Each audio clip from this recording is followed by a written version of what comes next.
queridos hermanos, reciban un afectuoso saludo y sean todos ustedes bienvenidos a mi escuela sabática. En esta semana estamos estudiando la lección número 4 del tercer trimestre de este año. La lección de esta semana es sencillamente los resultados de lo que nosotros llamamos el reavivamiento. Y el título de la lección es Testimonio y Servicio, frutos del reavivamiento. En esta semana vamos a ver cuáles son los resultados del reavivamiento. Algunas personas están interesadas en ser reavivadas. ¿Cuáles son las evidencias de que su corazón está reavivado en la fe? Eso es lo que vamos a estar viendo durante esta semana. Por ejemplo, vamos a ver qué dijo Jesús al irse al cielo. Él encomendó una tarea y eso vamos a estar estudiando en esta semana. Seguidamente vamos a descubrir cuál fue el secreto para testificar y servir de la iglesia primitiva. La iglesia primitiva tuvo un cometido que fue prácticamente una explosión gloriosa de la presencia de Dios en la iglesia primitiva. Además, vamos a estudiar cómo es el poder del testimonio personal y cómo esto nos afecta y nos beneficia para bendición. También vamos a aprender dónde está la clave para aumentar nuestra fe. Este testimonio o esta lección es una clave muy poderosa. Y para finalizar, vamos a comprender totalmente quién interviene al testificar y nos reaviva nuestra fe. Estudiemos la lección de esta semana, aprendamos qué es lo que nos dice nuestro Padre Celestial en esta lección y disfrutemos de la bendición de nuestro Padre Celestial. Muy bien. El versículo clave para la lección de esta semana se encuentra en el libro de los Hechos, en el capítulo 1, el verso número 8. La Biblia dice así: pero recibiréis poder cuando haya venido sobre vosotros el Espíritu Santo, y me seréis testigo en Jerusalén, en toda Judea, en Samaria y hasta lo último de la tierra. El Señor Jesucristo está diciéndole a la iglesia primitiva que ellos recibirían un poder especial. Ese poder especial los habilitaría, los capacitaría, les daría el poder para testificar. Es más, ese poder los reavivaría en la fe que habían adquirido por medio de nuestro Señor Jesucristo. Así es que Jesús les dijo: recibiréis poder cuando haya venido sobre vosotros el Espíritu Santo. En esta semana la lección, como su título lo dice, el testimonio y el servicio son frutos del reavivamiento. El propósito del reavivamiento no es otra cosa que sentir tanto amor por Jesús que anhelamos realmente compartirlo y servir a todos los que nos rodean en amor y servicio desinteresado, y lo hacemos ciertamente por amor.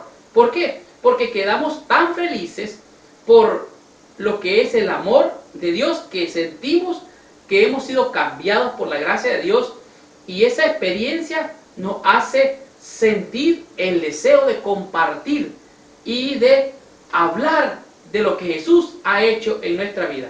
En contraste, un reavivamiento que se concentra solo en la experiencia espiritual personal no es genuino.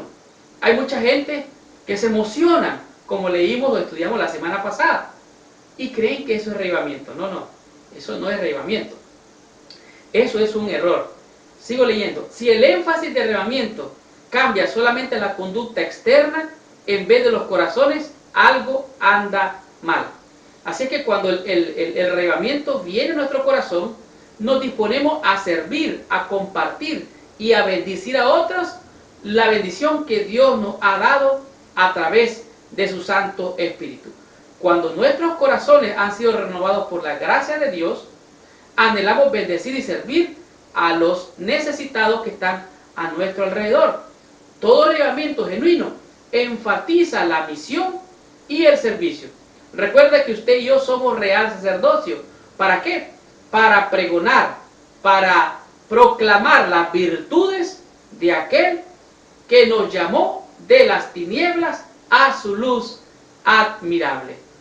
Estudiemos la lección del día domingo, descubramos qué es lo que nos dice este día con el tema que es la misión o la comisión y la promesa de Jesús al partir.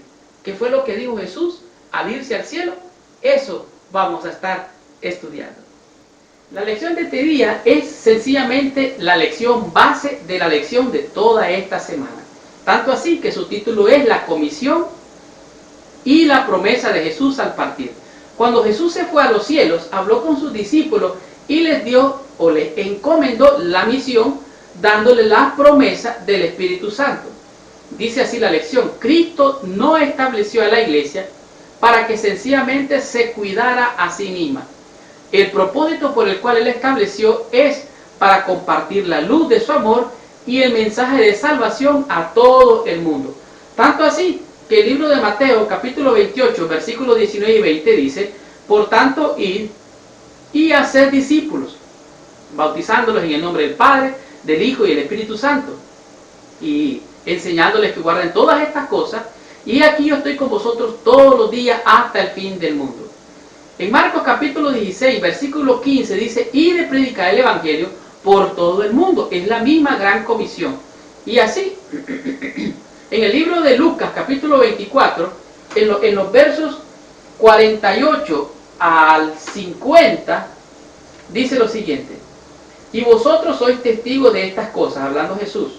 He aquí, yo enviaré la promesa de mi Padre sobre vosotros, pero quedaos vosotros en la ciudad de Jerusalén hasta que seáis investidos de poder desde lo alto.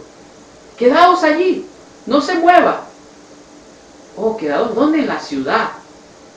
Pero entonces, y no es que cuando ven el avivamiento, no es que hay que huir de las ciudades, no, quedaos en la ciudad para ser testigos. Y los sacó afuera hasta Betania, y alzando las manos los bendijo. Y aconteció que bendiciéndoles se separó de ellos y fue llevado arriba al cielo. Ellos, después de haberle adorado, volvieron a Jerusalén con gran gozo, y estaban siempre en el templo alabando y bendiciendo a Dios. Amén. Jesucristo les dio recibir poder. Entonces ellos recibieron el poder del Espíritu Santo. Y cuando usted recibe el poder del Espíritu Santo, no puede estar quieto. No puede ser que Dios le dé su Espíritu Santo para huir de las ciudades. No. Es para testificar en las ciudades. Si usted lee la parábola del sembrador, se va a dar cuenta que dice que el campo es el mundo. Allí es donde hay que sembrar la semilla del Evangelio. Su iglesia había de ser la manifestación visible al mundo de su amor y su gracia. Los discípulos tenían una misión, tenían un mensaje que compartir, tenían una tarea que completar hasta de continuar la obra que Él comenzó. O sea, ejemplo dio Jesús para que nosotros sigamos sus pisadas. Se fue Jesús, dice, y repartió dones a los hombres. Y aquí está el conflicto realmente.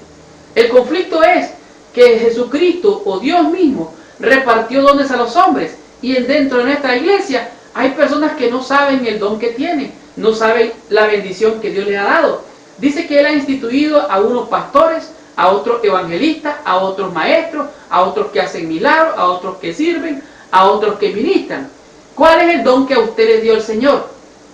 No todos son evangelistas, no todos son predicadores, no todos hacen milagros. ¿Son todos maestros? Claro que no. Hay un servicio de amor que usted puede cumplir. Y ese servicio de amor tiene que ser parte de la gran comisión de la predicación del Evangelio.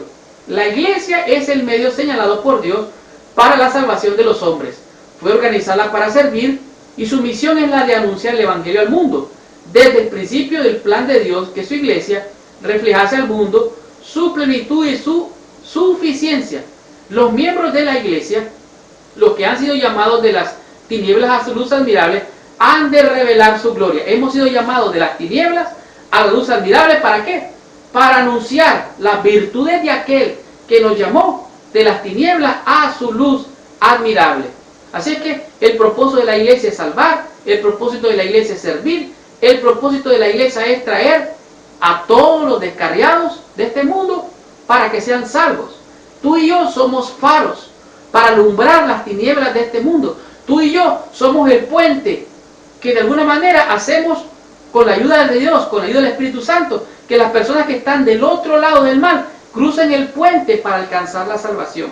De alguna manera nosotros somos un oasis en el desierto, un refugio, donde hay consuelo, donde hay bendición para aquellos que han sido heridos, que han sido lastimados, que han sido lacerados por el pecado y por la maldad. Te pregunto, ¿ya recibiste el poder? ¿Estás pensando salir de la ciudad o estás pensando en cumplir tu misión? ¿Estás tú testificando? ¿Cómo lo estás haciendo? Recuerda que hay pastores, hay maestros, hay evangelistas, hay unos que sirven. Todo el cuerpo está en función de la misión. ¿Para qué? Para alcanzar las almas y darles la salvación en Cristo Jesús. Continuemos con la lección de esta semana. Aprendamos qué nos dice la lección del día lunes con el tema que es recibir la promesa. ¿Cuál es el secreto para testificar y servir? Eso vamos a estar estudiando. Muy bien. En este día es el tema que podemos decir es el inicio que enciende la llama del Evangelio desde los tiempos apostólicos o la iglesia primitiva.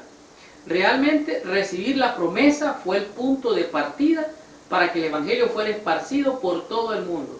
Ciertamente, cuando llegó la promesa, el día de Pentecostés, inició lo que podemos decir fue un grande fuego que llegó a quemar, por así decir, la maldad y el pecado, y así fueron que vinieron a convertirse muchos, miles al Evangelio. La misión de compartir el amor y la verdad sobre Jesús con todo el mundo debe haberse parecido abrumadora a esos pocos discípulos. De alguna manera, imagínese usted, 120 personas tenían la responsabilidad de impartir el Evangelio a todo el mundo. Ellos tenían que compartir, era un gran desafío. Realmente era un trabajo bien inmenso y humanamente podría parecer imposible. Desde el punto de vista humano, el mandato de predicar el Evangelio al mundo parecía impensable. Imagínense ustedes, por cada cristiano habían 1.5 millones de personas. O sea, habían 1,5 millones de personas y solo había un cristiano.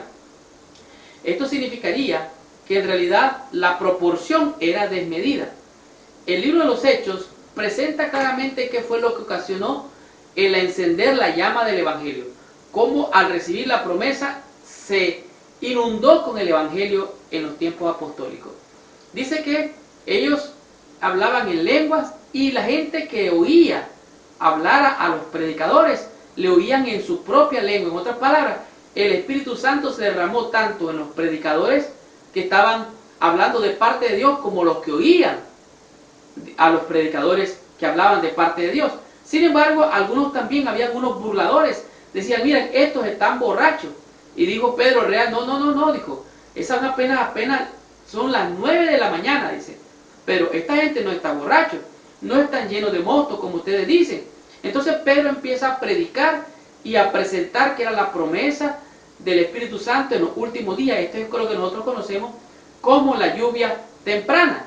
Sin embargo, los chubascos del Espíritu Santo seguían cayendo.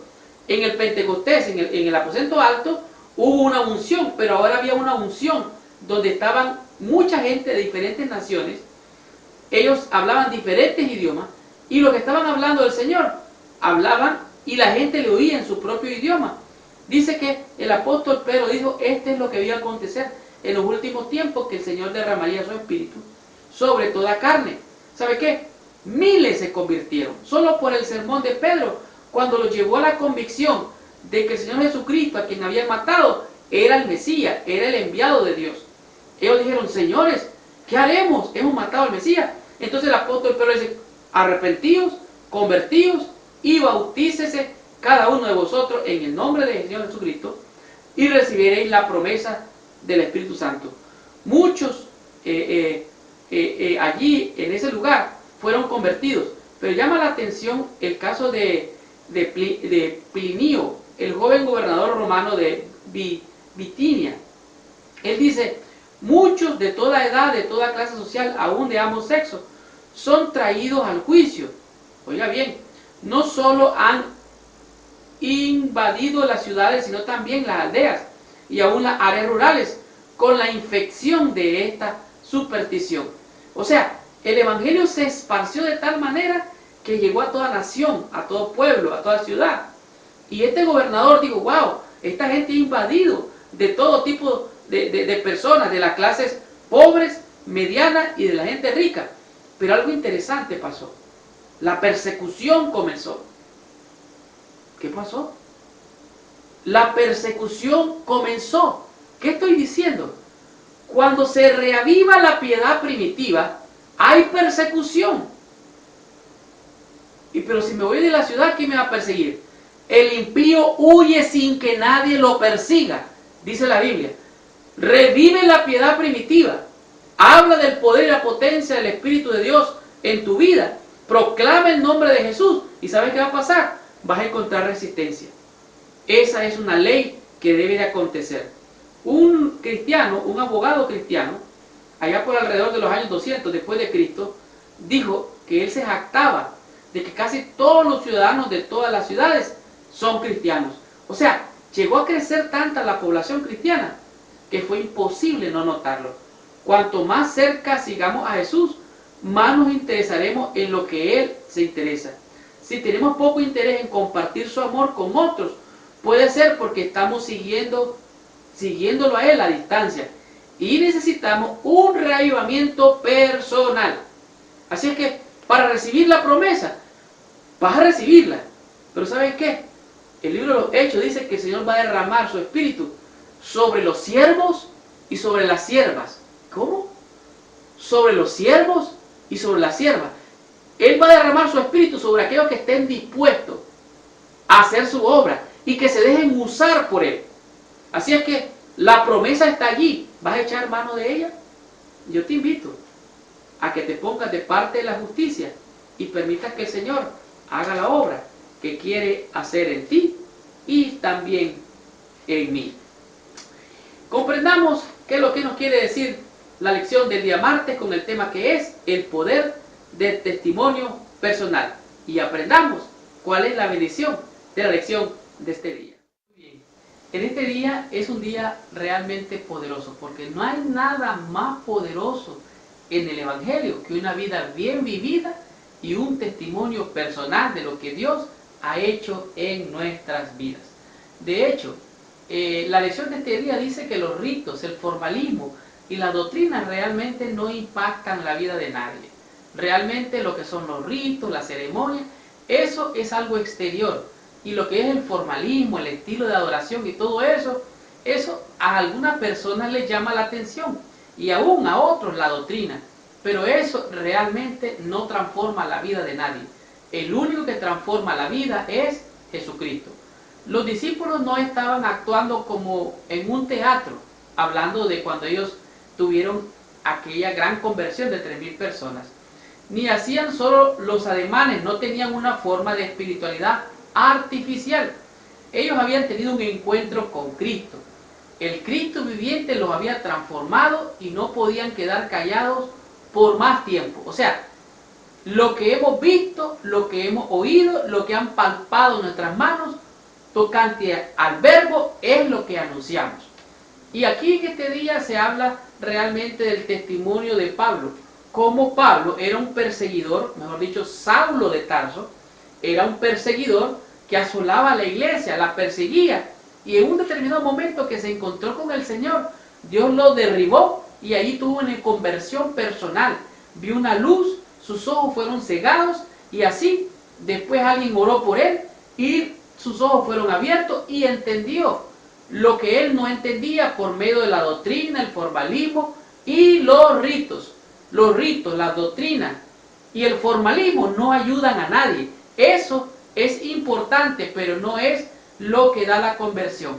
Más adelante, el mismo apóstol habla acerca de lo que él era, que era hebreo de hebreos, era romano también. Tenía él todos los créditos para echarse porras a sí mismo. Sin embargo, él declara cómo él se encontró con el Señor Jesús y todo su formalismo, todas sus doctrinas, todos sus ritos no fueron más que basura, dijo él. Todo eso lo tengo por basura. ¿Por qué? Por ganar el amor de Cristo. Así es que en el Pentecostés los discípulos eran personas transformadas por el poder del Espíritu Santo. El Espíritu rebalsaba de sus vidas para refrescar las vidas de otros. El Señor Jesucristo dijo: el que crea en mí, de su interior brotará ríos de agua viva.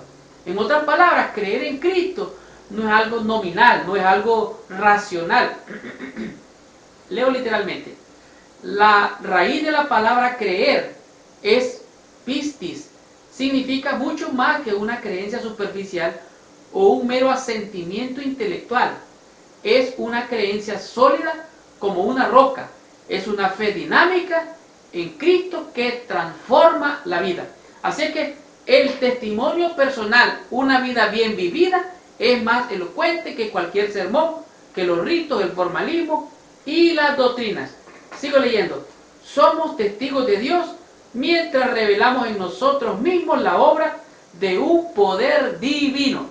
Las palabras convencen, pero el testimonio arrastra a la gente a seguir a nuestro Señor y Salvador Jesucristo. El testimonio más poderoso es el de un cristiano que conoce a Jesús personalmente, y eso no lo sustituye nada ni nadie. Descubramos qué nos dice la lección del día miércoles con el tema que es una fe que testifica, es una fe que crece. ¿Dónde está el poder para crecer la fe? Veamos qué dice este día del ejercicio espiritual. Muy bien. Este día el tema es una fe que testifica, es una fe que crece. Realmente todo en esta vida se mantiene en constante actividad. Se dice que la materia está en constante movimiento. Y para estar sanos nosotros tenemos que estar en actividad, haciendo ejercicio para mantenernos saludables. Cuando descuidamos el ejercicio, nuestro sistema inmune se debilita y quedamos más susceptibles a las enfermedades. Así es que nosotros necesitamos estar en ejercicio. Y la fe realmente es un ejercicio.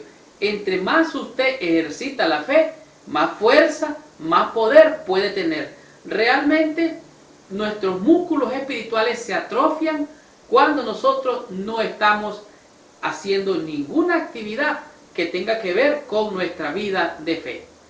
Cuando compartimos la palabra de Dios con otros, crecemos espiritualmente. Cuanto más amamos a Jesús, tanto más desearemos testificar de ese amor, y cuanto más testificamos de su amor, tanto más lo amaremos. Al compartir nuestra fe se va a fortalecer. Así es que es dando como recibimos. Déjenme decirles que el hecho que yo esté aquí frente a ustedes, el testimonio que puedo darles acerca de mi escuela sabática, ha sido para mí mismo una bendición. Sin embargo, he tenido momentos de lucha, he tenido momentos de batalla, he tenido momentos de conflicto, y yo sé y entiendo que hay un poder invisible que trata de perturbar la obra de Dios.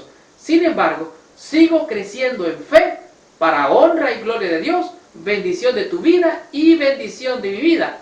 Es dando como recibimos. Así es que en este día nos refiere la lección a San Juan capítulo 6 del versículo 1 al 11, donde se encuentra de que Jesús estaba viendo la multitud y le dice a Felipe: ¿de dónde le vamos a dar a esta gente de comer? ¿Podemos comprar alimentos para ellos? Y dijo Felipe: 200 denarios, Señor, no alcanzaría para darle de comer a tanta gente. Entonces, después se aparece el hermano de Simón Pedro y le dice: Señor, por aquí hay 5 panes y 2 pececillos. Entonces dijo el Señor: ok, entonces manden a la gente a recostarse, a hacerlos en grupos. Y entonces dice la Biblia que él oró, dio gracias a Dios por el alimento. Y lo que pasó fue algo sorprendente.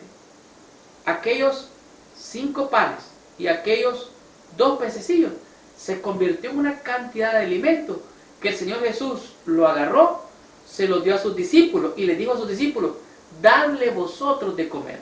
En otras palabras, vino pan del cielo, alimento del cielo, Jesús lo reparte a sus discípulos y sus discípulos se lo reparten a una gran multitud, 5,000 personas, sin contar las mujeres y los niños. Me impresiona grandemente que es Jesús el que le da el alimento a los discípulos y los discípulos a sí mismos, a la gente. Dice, Jesús aumenta nuestra fe cuando la compartimos con otros.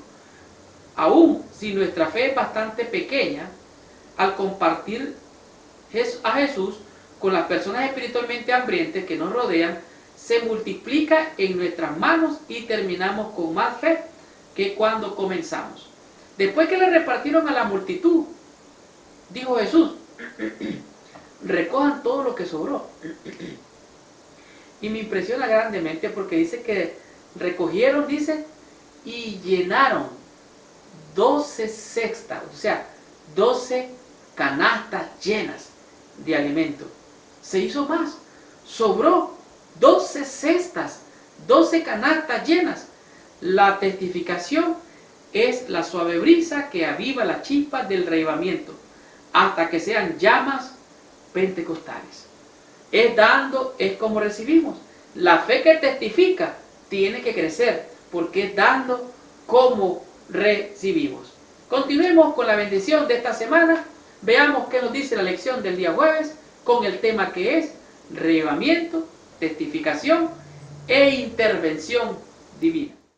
La lección del día jueves es una lección que nos muestra cómo Dios interviene cuando la obra de Dios se está realizando.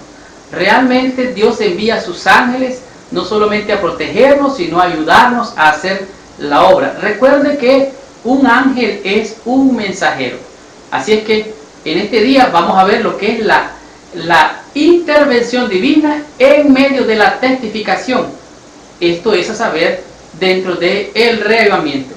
La emocionante historia del rápido crecimiento de la iglesia cristiana allá en la iglesia primitiva se dio porque era una iglesia viva que estaba en constante actividad, en renovación y en comunión con el Padre. Y de esta manera la historia de la iglesia primitiva es un ejemplo para nosotros a seguir. La testificación era un modo de vida para esos primeros creyentes. Y día tras día en el templo y de casa en casa no dejaban de enseñar y de anunciar las buenas nuevas de que Jesús era el Mesías. Ellos iban por todas partes del mundo anunciando el Evangelio. Y en este día se nos da como referencia la experiencia de Felipe con el etíope. Resulta que un ángel del Señor le dice a Felipe: mira, vete por este camino, llega a cierto lugar, levántate, ve hacia el sur, hay un lugar por Gaza. Y entonces Felipe hace caso de las instrucciones y resulta que mientras él iba se encuentra con un hombre conocido como el etíope, un eunuco, un funcionario del gobierno. Y resulta que él iba leyendo el libro de Isaías y leía, dice, despreciado, desechado entre los hombres, fue herido, no abrió su boca. Entonces, y se le acerca a Felipe de una manera bien inteligente, le dice: pero ¿entiendes lo que lees? Y él le dice el eunuco: no, ¿cómo voy a entender si nadie me explica? Entonces dice la Biblia en Hechos capítulo 8 versículo 35, entonces Felipe, abriendo su boca y comenzando desde esta escritura, le anunció el Evangelio de Jesucristo. Ellos fueron un poquito más adelante y encontraron que había agua. El eunuco le dice: bueno, yo quisiera ser bautizado, yo creo en el Señor Jesucristo. Y Felipe le dice: si cree de todo corazón, bien puede. Y dice la Biblia que descendieron los dos juntos y fue bautizado aquel hombre llamado el eunuco. Así es que el ángel enviado a Felipe podría haber efectuado por sí mismo la obra en favor del etíope. Pero ¿sabe qué? No lo hizo un ángel. ¿Por qué? Esta es una comisión de hombres, para ti y para mí. Pero Dios no obra así. Su plan es de que los hombres trabajen en beneficio de su prójimo. Cuando el pueblo de Dios lo busca e interviene fervientemente de todo corazón y cuando satura su mente con las verdades de su palabra, apasionadamente testifica de su amor y su verdad a otros. Dios interviene y abre puertas inusuales para la proclamación de la verdad. Hay tres claves que podemos decir, hay tres elementos que nos ayudan al arraigamiento de nuestra fe. Número uno, hemos dicho hasta aquí que es la oración. La oración es el corazón del arraigamiento. Y número dos, es la palabra, el fundamento del arraigamiento. Y número tres, es la testificación, el ejercicio espiritual de nuestra fe. Nos va a fortalecer y nos va a dar más vida para compartir las verdades del Evangelio. Sinceramente, yo sé que tú y yo posiblemente por ahí tenemos algunas oportunidades que muchas veces no las aprovechamos. Así que necesitamos estar conectados con la fuente del cielo, porque puede ser que Dios nos manda a alguien para compartir estas verdades maravillosas. Arraigamiento y testificación nos ha demostrado que Dios interviene para salvar a las almas y rescatarlas de este mundo malo. Estudiemos esta lección, veamos la conclusión y recibamos total bendición con esta maravillosa lección. ¡Wow! ¡Qué hermosa lección hemos tenido durante toda esta semana! Testimonio y servicio, frutos del arraigamiento, nos ha demostrado que todos los que alguna vez hemos recibido de gracia, hemos de dar de gracia. El plan del cielo es que los que han recibido la luz la impartan a los que están todavía en tinieblas. Y Dios pudiera usar los ángeles para traer el mensaje de salvación. Sin embargo, somos nosotros los que Dios ha escogido para que tomemos un lugar en la amplia viña del Señor para salvar y para rescatar a los perdidos. Dios podría haber alcanzado su objetivo de salvar a los pecadores sin nuestra ayuda, pero a fin de que podamos desarrollar un carácter como el de Cristo, debemos participar en su obra, a fin de entrar en su gozo, el gozo de ver las almas redimidas por su sacrificio. Debemos de participar de sus labores en favor de su redención. La lección testimonio y servicio, frutos de arraigamiento, nos ha mostrado 5 poderosos conceptos que a mi juicio nos pueden ayudar a alcanzar la salvación al hacer lo que la elección nos muestra y nos dice que debemos de realizar. Por ejemplo, descubrimos cómo la comisión y la promesa de Jesús al decirnos ir y predicar el Evangelio es un mandamiento que nosotros necesitamos obedecer. ¿Por qué? Porque nos beneficia a nosotros mismos.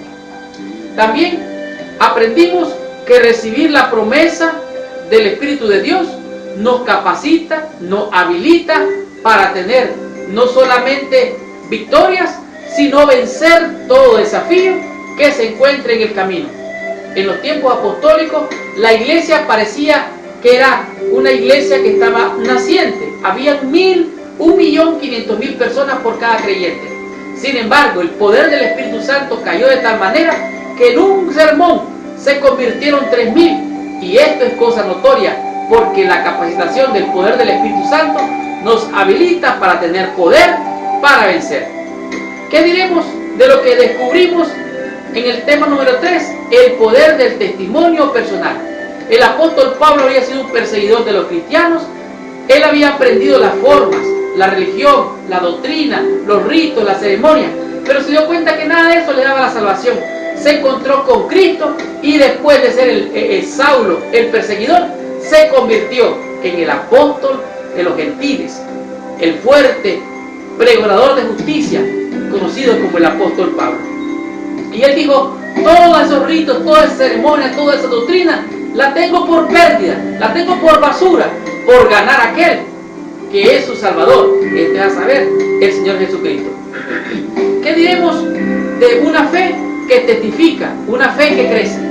Haciendo ejercicio espiritual y físico se fortalece nuestra fe, y solo ejercitándola nuestra fe se va a robustecer para poder vencer tentaciones, vencer el maligno y rescatar las almas del mal, traerlas.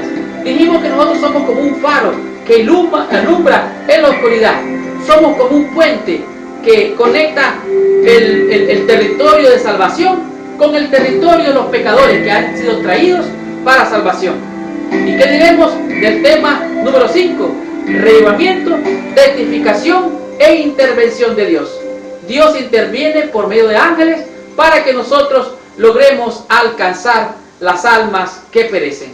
Esa fue la lección número 4. La próxima semana vamos a estudiar la lección número 5 con el título que es Obediencia, el fruto del reavivamiento. Gracias por visitar el canal de Mi Escuela Sabática. Les habló su hermano y su amigo Marlon García. Y los espero la próxima semana con esta tremenda bendición. Que Dios les bendiga y hasta la próxima semana.